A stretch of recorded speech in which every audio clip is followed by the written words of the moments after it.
love of my life. Today, a bit of a ramble.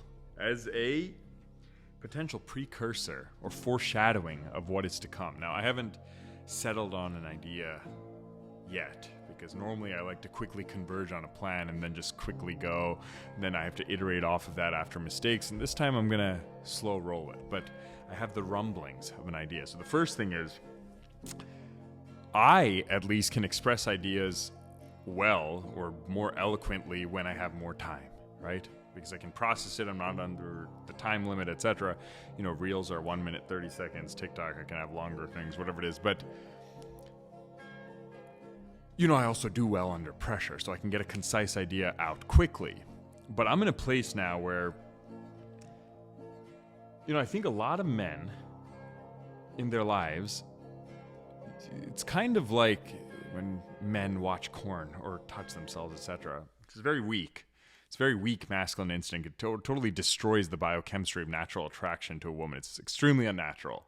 Screws the dopamine receptors and circuits with false visual stimulation and psychological delusions of access that they don't have. But the point is, you know, evolution didn't necessarily intend for us to take our opposable thumbs and hands and put it down there, but we can, okay? Evolution doesn't have intention, but it just iterates across its development. But much like that, I think a lot of men over-index on the means that result in the ends that honestly drive our biological program, right? Which is first sustaining life, avoiding pain at the core, and then procreating, okay? Because the ones who didn't procreate, by definition, those genes get destroyed, okay? So love is the lubrication for good parenting, aka procreation is the real source.